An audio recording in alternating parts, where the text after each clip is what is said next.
me ha subido a un Mercedes, me ha llevado a ningún sitio, pues no hablaría de aviones privados donde no he visto uno ni en pintura, ¿no? Y tampoco he fundado ninguna escuela de nada, ¿no?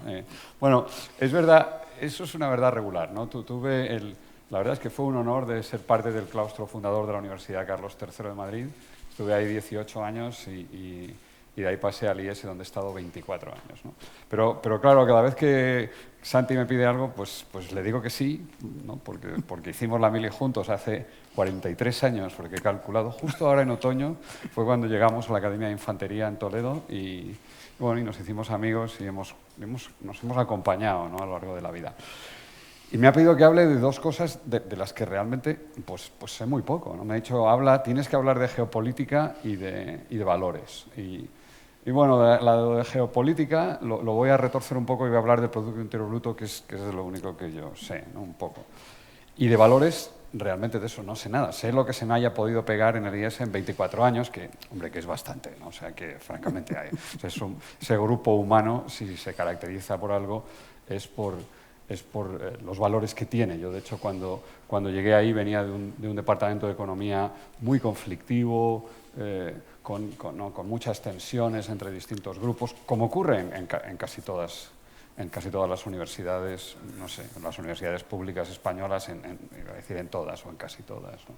Y realmente me encontré una organización donde las personas cooperaban más de lo individualmente racional, ¿no? Y a mí eso, y realmente viniendo de donde yo venía, pues me resultó sorprendente, ¿no? Sorprendente que esa sensación tan orgánica que yo veía en el IES, donde todo el mundo estaba dispuesto, insisto, a colaborar más allá de lo que te conviene, ¿no? Donde tus intereses personales pasaban a segundo lugar y priorizabas el grupo, el colectivo, los objetivos de esa institución, ¿no? Pero bueno, voy a hacer lo que pueda y cuando quieras, Santi, por favor, ya sabes que uno de mis muchos defectos es que hablo más de la cuenta, entonces me callo cuando tú me digas, ¿vale? Bueno, y entonces, esto de la geopolítica, en realidad voy a hablaros de 3 o 4 ideas rápidas sobre, más que geopolítica, van a ser de geoeconomía. La primera es una idea curiosa en fin, el primero que se la oí fue a Danny Quah. Danny Quah es un economista con el que coincidí cuando los dos trabajábamos en el Servicio de Estudios del Banco de la Reserva Federal en Minneapolis, no me acuerdo, pues sería en los años 90. Y después Danny se le ocurrió contestar a esta pregunta, ¿no? Si tuviéramos que calcular el centro de gravedad del planeta, ¿dónde está y cómo ha ido evolucionando, ¿no? Y entonces la manera de hacer esto es modelizas la Tierra como si fuera una esfera y en esa esfera identificas con sus coordenadas polares cada una de las ciudades que tienen más de 1 millón de habitantes en cada país.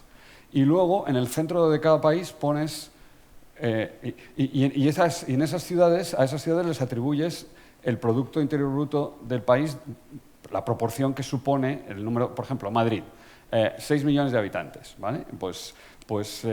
Y España, somos 40, pues pon la séptima parte del PIB español, se lo pones en las coordenadas que le corresponden a Madrid. Haces lo mismo con todas las ciudades que tienen más de 1 millón de habitantes y el resto del PIB le llamas el campo y lo pones en el medio del país, ¿vale? Y entonces ya tienes coordenadas de dónde está ocurriendo la actividad económica en cada territorio y calculas la media, ¿no? Calculas el peso de cada uno de esos puntos, es la actividad que tiene y ves lo que va ocurriendo. Y el centro de gravedad, en este cálculo que hizo Dani en 2011, después he intentado convencer en fin, a mis estudiantes que algunos se tomaran la molestia de actualizar el cálculo, pero hasta ahora no lo he conseguido. Y hubo un día que escribí a Dani y Dani mostró mucho entusiasmo y nunca más se supo. O sea que los valores, no sé qué... En fin, el entusiasmo no ha sido uno de los valores de los que nos ha hablado Pedro. Ese entusiasmo que no está seguido, ¿no? Por luego, o sea, es más bien esta actitud funcionarial, ni una mala palabra ni una buena acción, que fue un poco lo que nos pasó con Dani. Pero bueno, más o menos os hacéis la idea. En 1980, cuando hacías este ejercicio, el centro de gravedad del planeta estaba en el Atlántico, la economía mundial estaba dominada por, bueno, pues por Estados Unidos y Canadá y por Europa, ¿no? Y ahí era donde ocurría la mayor parte de la actividad. Coincide justamente con el periodo de crecimiento del desarrollo de China y del resto de los países asiáticos, el crecimiento primero de Hong Kong, pero también de Corea, de Taiwán, he dicho Hong Kong, quería decir Japón. Primero Japón, pero también Hong Kong, Corea, Taiwán, y el principio del despertar, el renacer, ¿no? de la economía de China.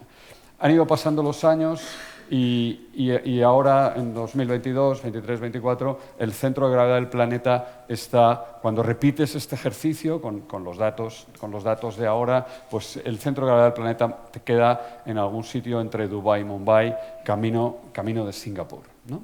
Y ya está. Y esa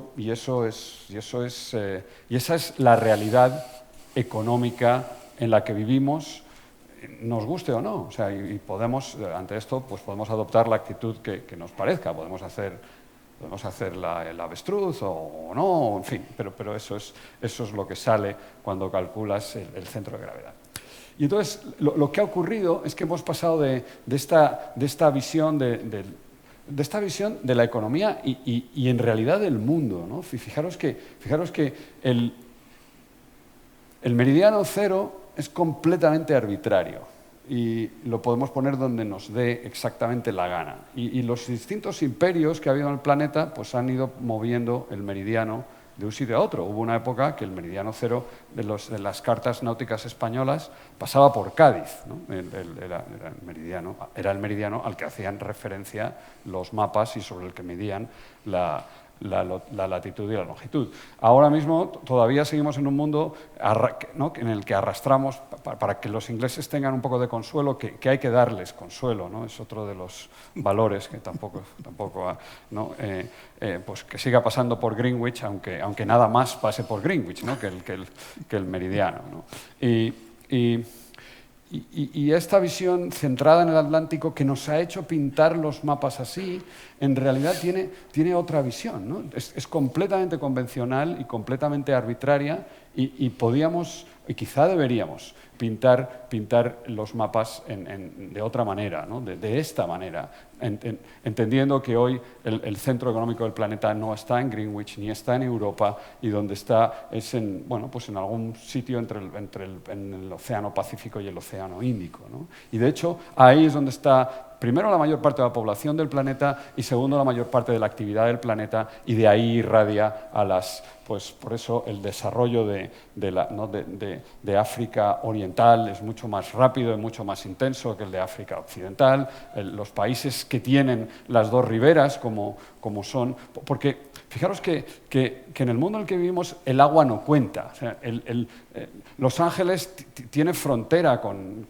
Shanghái, ¿no? O sea, son vecinos, quiero decir, porque llenas el barco de contenedores, esperas un par de semanas o 10 días y ya está en el otro lado. O sea, el agua en realidad no cuenta, ¿no? Y California pues son vecinos de toda la cuenca del Pacífico. Ahí debía de estar el meridiano cero, ¿no? Y los mapas deberíamos empezar a pintarlos así, ¿no? Porque cada vez que vemos un mapa, esto nos recordaría dónde estamos en relación al mundo. Esta corrección que es mucho más que Por cierto, la corrección de Mercator que aprendimos, no sé si se acordará Santi, yo desgraciadamente no se me olvida nada y entonces pues mi cabeza está llena de todo tipo de saberes innecesarios que me sirven para presumir de que dimos un curso de topografía, se llamaba, ¿no? Aquello, y nos explicaban la corrección. Bueno, pues esta sería la corrección económica del este. Al final, lo que ha ocurrido es que el papel de Europa ha sido menguante, la aportación de Europa al Producto Interior Bruto en los últimos años, en las últimas décadas, ha sido menguante y casi más que se compensa con la aportación a China. China hoy aporta al crecimiento del Producto Interior Bruto mundial aproximadamente una tercera parte, ¿no? Entonces, por cada punto que crece China menos, el planeta crece 3 décimas menos, ¿no? Y entonces, fijaros que si seguimos por este camino y empezamos a pintar los mapas como deberíamos, pues ¿qué le pasa a Europa, ¿no? ¿Dónde está Europa? Y a lo mejor este es nuestro sitio en este nuevo mundo en el que vivimos, ¿no? Estamos en una esquina, ahí arriba, y quizás nuestro mejor futuro sea parecernos a Suiza, ¿no? Ser ricos pero irrelevantes. Y con valores dudosos, ¿no? Porque lo de Suiza pues, no está muy claro, ¿no? No está muy claro si uno querría ser Suiza o preferiría ser otra cosa, ¿no? Bueno, esa es una visión un poco que no es demasiado optimista, pero que es una de las posibilidades, ¿no? Somos ricos y probablemente seguiremos siéndolo en las próximas décadas, y la duda es cuánto vamos a participar en la conversación del planeta, en los valores que nos gustaría compartir con los demás y cuál va a ser el papel de los europeos en este mundo cambiante y en este mundo que se aleja de nosotros, ¿no? Porque Europa va a seguir estando donde está, independientemente de dónde pongamos el meridiano cero, ¿no? Podemos ponerlo donde toca o en Greenwich, pero es lo único que nos va quedando. Bueno, la segunda, esa era la primera idea, y me ha llevado... Bueno, voy más o menos. La segunda idea es que también está relacionada con esto, pero es muy relevante y creo que las consecuencias geopolíticas que tiene son incluso mayores, ¿no? Esta visión geoeconómica, claro, para los economistas nos parece que la economía es determinante, ¿no? y es la causa, y luego viene la política. Puede que sea al revés, tampoco importa mucho, ¿no? Pero en la historia, ¿no? desde el siglo XVI más o menos, no sé si... Nunca he tenido claro si tengo que poner España aquí o no, y total, ¿qué más me da? Pero si os hace ilusión, si los imperialistas de la sala, podemos ponerla ahí, y los que no seáis imperialistas, pues pensad que probablemente deberíamos ponerla, ¿no? Pero el líder de la economía mundial pues empezó siendo Países Bajos, y luego le adelantó el Reino Unido, y luego le adelantó Estados Unidos. Pero esto no supuso ningún trauma ni ningún cambio, porque éramos todos iguales, blancos con los ojos redondos. Y ya está. Y nos da igual si el inmobiliario de la isla de Manhattan, un tercio es de holandeses, o so what, que es verdad, o sea, por otra parte, ¿no? Ahora, que los japoneses sean dueños de la mitad de Hawái, eso nos tensiona un poco más, ¿no? O sea, eso ya es otra historia, ¿no? Entonces la pregunta es ¿qué va a pasar, ¿no? A medida que vayamos avanzando por el siglo XXI y realmente pues, lo que estamos viendo es que China ha seguido creciendo, empezó a crecer en los años 80, ha crecido cada vez más deprisa. Si calculamos el Producto Interior Bruto de China en paridad de poder de compra, que quiere decir con precios internacionales, ¿no? poniendo los mismos precios, ¿no? calculando el número de cortes de pelo en China, por ejemplo, mismo precio para todos. Entonces China en 2014 ya adelantó a Estados Unidos y veis cómo la participación de China en la economía mundial, pues es el primer país del mundo en términos del tamaño, no de PIB per cápita, ¿sí? No en riqueza, pero sí en el término del tamaño. Obviamente, si China tiene unos 1.400 millones de personas, que son números redondos, 6 veces más que Estados Unidos, para que China no sea más grande que Estados Unidos, tenía que ser una sexta parte. Estados Unidos tendría que ser 6 veces más productivo que China, y ese número es difícil da igual como lo calcules, es 6 veces, venga ya, ¿no? En todo, ¿no? En este mundo digital, venga ya, 6 veces, no me lo creo, ¿no? Es difícil de pensar, ¿no?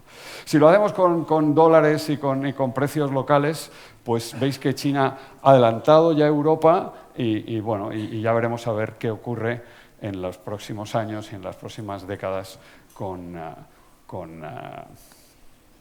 va a adelantar a Estados Unidos, ¿no? Es verdad que ahora, si uno piensa que vamos hacia un mundo proteccionista, si Estados Unidos pone arancel a China, la respuesta evidente y elemental es que China va a depreciar el renminbi o el yuan y con eso compensas el arancel. Y si deprecia el yuan, el tamaño de China en dólares automáticamente en la misma cuantía se reduce, ¿no? O sea en fin, que vamos a ver qué es lo que va a pasar, pero ese es uno de los escenarios probables hacia el que vamos, ¿no? En renta per cápita, fijaros que todavía, pues todavía le queda mucho recorrido. China tiene aproximadamente hoy la cuarta parte del PIB per cápita que Estados Unidos.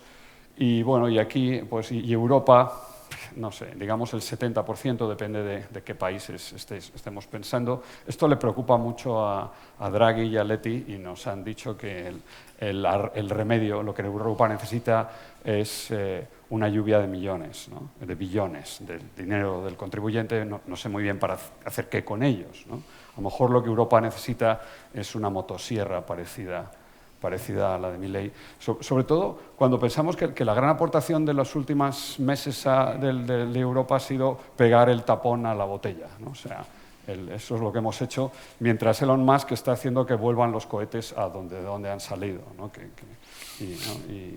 Y bueno, pues esto que es una metáfora desgraciadamente muy real y muy dura, ¿no? en las cosas que hacemos y que dejamos de hacer.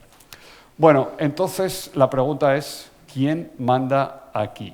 ¿No? Y también, ¿quién no manda aquí? Esta mañana he pensado que quizá tendría que haber puesto a a Christine Lagarde, perdón, y bueno, pues, pero luego he pensado que ¿para qué? En fin, que daba igual, y no la he puesto, pero... Okay. Entonces nos gustaría saber, y fijaros, esta la he recuperado, porque a medida que van pasando las décadas voy tapando las viejas slides y algunas se vuelven a estar y esta pues claro ya. Por cierto, Donald Trump ya no es este señor, tiene 8 años más y le han intentado asesinar un par de veces y ha desfilado por los juzgados y todas esas cosas, otros valores de los que la honradez, ¿no? Yo creo que sí que estaba en la lista de Pedro, te pasan factura, ¿no? Y se le nota un poco. En fin, ya veremos a ver cómo es este segundo mandato. Y este libro de Allison pues hizo, en fin, es la paradoja de Tucídides y bueno, y ya veremos a ver qué es lo que pasa en los próximos años. En qué medida aquí quizá la respuesta tendrá que ser de Occidente, ¿no? Tendrá que ser la nuestra, de los occidentales. Tendríamos que aceptar deportivamente otro valor del que no hemos hablado, ¿no? La deportividad para aceptar cuando pierdes, pues has perdido. No tenemos que volar el planeta, ¿no? Sino bueno, pues pensar hacer un poco de autocrítica, entender qué es lo que nos ha llevado a donde estamos o dónde hemos fallado y jugar otro partido, que hay otras oportunidades. Bueno, esta era la segunda idea y voy a hablar solo una de más y luego voy a decir 2 cosas de valores y ya nos vamos. Esta idea es cómo va a ser el mundo al que vamos y en qué medida va a dominar la cooperación o el conflicto, ¿no? Y uno puede usar esta imagen de cómo es el mundo, ¿no? MAGA, hacer América grande otra vez, es pensar en el mundo como si hay 200 países en números redondos, como una carrera, ¿no? Y aquí les tendría que poner banderitas, está Estados Unidos, y China y Estados Unidos y los demás, y estos barcos van haciendo una carrera, ¿no? Y Make America Great Again supongo que quiere decir que tiene que ganar en la carrera, que tiene que seguir ganando la carrera el barco de Estados Unidos. Y luego está, ahora hablo de esta no tenía que haber salido tan pronto, y luego está esta idea. Esto lo vislumbramos un poco en la época del COVID. Puede que sea que la solución cooperativa es no, solo hay un barco. En este barco hay 200 camarotes o 200 secciones, y cada país tiene una sección en el barco, ¿no? Y por supuesto que en la parte alta del barco, en la mejor azotea, está la sección de Suiza, porque para eso están, ¿no? Y en el fondo, al lado de las máquinas, está Burkina Faso, ¿no? Pero estamos todos en el mismo barco y tenemos los mismos problemas y necesitamos que el mundo sea sostenible ¿no? Y el cambio climático nos va a afectar a todos y tenemos algunos cuantos, y el COVID, igual que nos afectó a todos el COVID, ¿no? Y ahí quizás ¿no?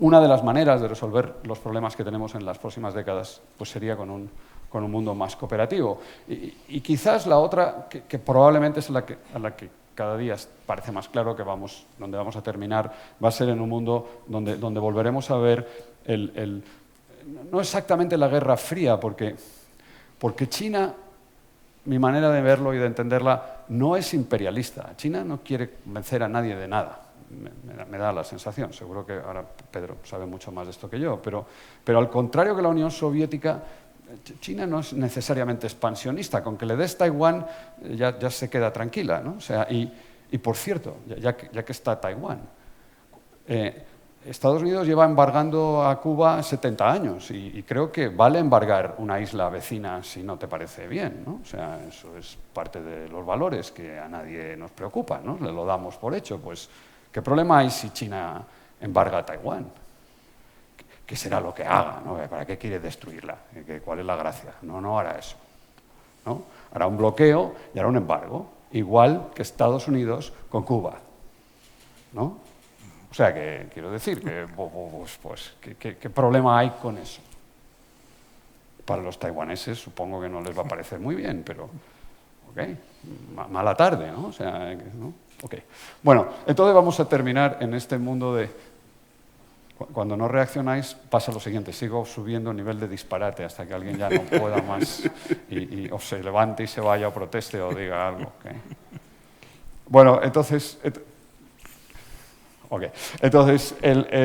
la otra solución es si volvemos a esta especie de situación donde va a haber bloques o más o menos bloques, solo vas a comerciar con tus amigos, vas a poner aranceles a unos y a otros, y luego habrá países no alineados que serán los de la ganancia de pescadores que traen todos los ríos revueltos, que intentarán no hacer el arbitraje entre los dos grandes bloques.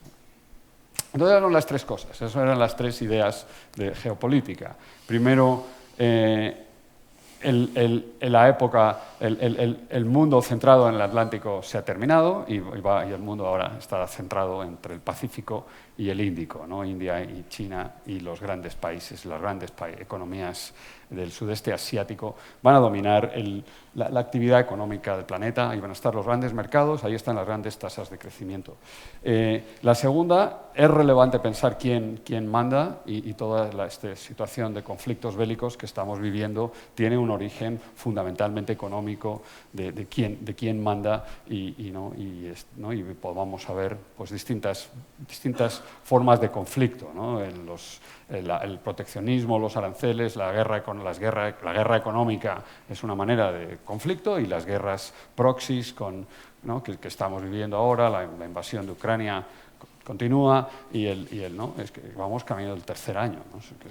No sé si os lo recordáis, ¿no? Empezó en febrero del 22, ¿no? y la invasión del Líbano y la invasión de Gaza y la tensión en todo el Oriente Medio, y la amenaza siempre de que China de algún momento decida que ya es hora de reunificar su territorio y que Taiwán, que vuelva a casa, ¿no? Esto me voy a saltar, esto ya es un poquito más técnico y un poquito... La pregunta aquí es... Bueno, da igual, esto he dicho que me lo voy a saltar y me voy a saltar, y entonces ya voy a decir 3 cosas de valores, ¿no?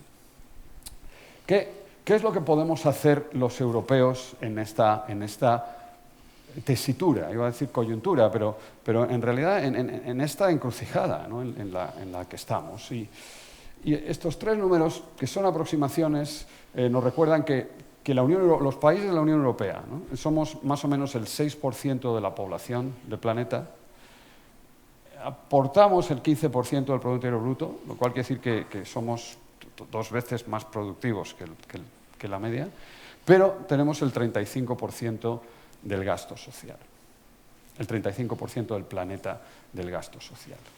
Y para mí ese es el gran mérito de Europa. Europa, los europeos hemos sido capaces somos los campeones del mundo en la redistribución. Toleramos unos tipos de una fiscalidad confiscatoria, lo hacemos con deportividad y entendemos que eso que es muy caro, ¿no? El estado de bienestar europeo es muy caro, pero es maravilloso, ¿no? Es maravilloso que el Hospital Puerta de Hierro o el Valdebrón o cualquiera de los grandes hospitales españoles del sistema público, de la sanidad pública, no emita facturas. No emiten facturas. Cualquiera puede ir a urgencias y te atienden. Y luego no hay facturas. Eso no pasa en Estados Unidos. No pasa en California. Tú puedes ser un trabajador de la Universidad de California, que yo lo fui un año, tener un seguro ultra, mega, premium, blue, todo lo que tú quieras, llevas a tus niños que tienen nada en su más violenta manifestación porque su madre decide que les tiene que ver, no sé qué les pasa, les ve la enfermera y te mandan una factura de 400 euros. La enfermera les ve 30 segundos y dice: este niño tiene nada en su más violenta manifestación, ¿no? Y eso cuesta 400. Y luego una parte lo paga el seguro y otra parte la pagas tú y lo que tú quieras, pero el que debe los 400 pavos es el interesado. Entonces y fijaros que en la medida en que las máquinas y los algoritmos cada vez vayan a hacer más, ¿no? Más PIB, cada vez vayan a la productividad. La productividad en realidad es una obsesión del pasado, es una obsesión del mundo industrial. La productividad, las máquinas y los algoritmos van a ser cada vez más productivos. La pregunta, el gran desafío económico de las próximas décadas es cómo vamos a repartir la productividad de las máquinas y los algoritmos y mantener sociedades suficientemente cohesivas. Ningún humano va a ser más productivo que un algoritmo. Ningún humano va a ser más productivo que una máquina. La productividad, dividir el PIB entre horas de personas, es completamente absurdo. La productividad es un problema micro, no macro. Las empresas tienen que ser productivas, las empresas tienen que ser rentables. Y unas lo hacen con más máquinas y menos personas, y otras los hacen con más personas y más máquinas. Os voy a poner un ejemplo muy tonto. A ver, ¿qué os parece que es más productivo? ¿El aeropuerto de Barajas o el aeropuerto de Los Ángeles? En Barajas hay máquinas y no hay personas. Como dividas la facturación del aeropuerto de Barajas por la nómina que paga el aeropuerto de Barajas, te sale un número extravagante. Ahora haz lo mismo con el aeropuerto de Los Ángeles. En el aeropuerto de Los Ángeles no hay una sola máquina. Te cobran y te dicen: tenga usted una buena noche o have a good whatever, una persona. Cuando tú divides la facturación del aeropuerto de Los Ángeles por la nómina que paga el aeropuerto de Los Ángeles, sale un número mucho más pequeño que el de Barajas. ¿Cuál es más productivo? who cares? Da exactamente igual. Esa no es la pregunta. ¿Cuál es la pregunta? ¿Cuál es más rentable? ¿Y cuál es más rentable? Indudablemente el de Los Ángeles. ¿Por qué es más rentable el de Los Ángeles? Pues porque podría poner una máquina y no la pone, ¿no? Comprar una máquina para vender billetes, anda que tiene mérito. Lo podrían hacer, seguro que se les ha ocurrido al Consejo de Administración o de la empresa concesionaria del aeropuerto. ¿Y por qué no lo hace? Porque es más barato, es más rentable contratar a personas que se ocupen de cobrar y de supervisar el funcionamiento del parking. Entonces, no va a ser un problema de productividad, va a ser un problema de distribución.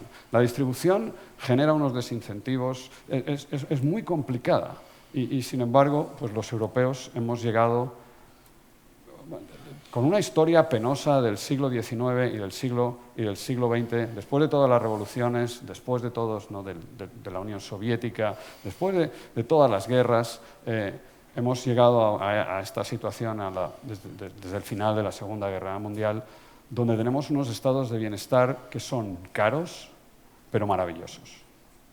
Y estamos dispuestos a pagarlos, ¿no? con unas ligeras, con matices, ¿no? pero colectivamente estamos dispuestos a pagarlos. Y a lo mejor eso es lo que tenemos que hacer, ¿no? Eso es, por cierto, aquí tenéis los detalles, pero dan un poco igual. Quizás eso es lo que tenemos que hacer los europeos. Lo que tenemos que hacer los europeos es dar ejemplo. Tengo uno más que tiene que ver con la desigualdad, pero esta es la evolución de la distribución de la renta, y aquí tenéis las líneas de la pobreza, ¿no? Y veis que cuando China, claro, la desigualdad es relativa y la pobreza es absoluta. Tú pones una línea donde te parece $1 al día, 2, 3, 4, 5. Pero en realidad, a mí donde me gusta poner la línea no es en el dólar, no es en $1 o en $2. La línea la tenemos que poner en las lavadoras. Ese es el nivel de exigencia. No $1. ¿Quién quiere esto? ¿No? ¿Cómo podemos decir que basta con... Esto es... ¿no? Voy a poner un ejemplo ya para provocaros un poco, que ya me tengo que ir. Esto es legal. Solo faltaría. La exigencia a un gobierno no es que cumpla la legalidad, es que solo faltaría. Lo que tiene que tener es vergüenza, ¿verdad? Y eso es distinto. No es si es constitucional o no, es si tiene vergüenza, ¿verdad? Y eso no nos lo tiene que decir, esos son valores, eso no nos lo tiene que decir el Tribunal Constitucional, ¿no? Eso lo sabemos todos, cuando tienes vergüenza o cuando no tienes vergüenza. Quizá es otro valor que quizás deberíamos tener. Y a mí me parece que todos los que tenemos lavadora, o sea, todos los ricos que estamos aquí, y Greta Thunberg no lava a mano. No se levanta por la mañana, pica hielo, el hielo ahí en el río en Estocolmo y lava los vaqueros y las toallas a mano. De ninguna de las maneras. Seguro que no se sube en avión, seguro que no, que va en bici a trabajar, seguro que todo eso.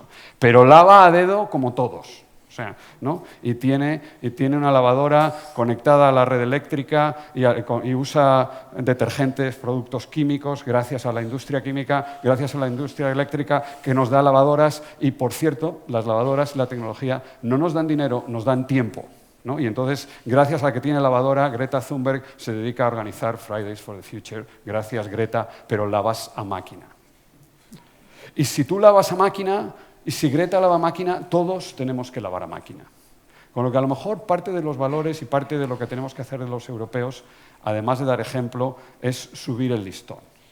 Y realmente exigir y ser capaces de darle al mundo las lavadoras que quiere y las lavadoras que necesita. Bueno, y ya con esto de las lavadoras creo que me quedaba una más, pero ya me quedo más o menos tranquilo.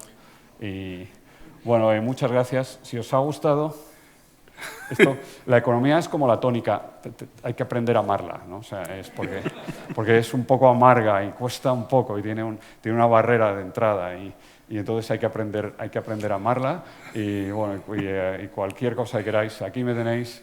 Yo en realidad os he hablado de mi libro, está a vuestra disposición en mi página web, podéis bajarlo y leerlo. Y como os ha contado antes Santi, todos los lunes por la mañana, desde hace 5 años, Miguel Ors Villarejo y yo con nuestro productor Pedro Artiles grabamos un podcast que se llama El Gris Importa. Está en todos los repositorios de podcasts y hablamos de economía y actualidad, ¿no? O sea, pues de la Dana la semana pasada y, en fin, 40 minutos de historias de economía y un poco de abuelos cebolleta, que es al fin y al cabo pues, lo que somos Santiago y yo y Miguel, en fin, y muchos, ¿no?, de los demás. Bueno, mil gracias Santi, gracias a todos. Muchas gracias. Gracias, Javier.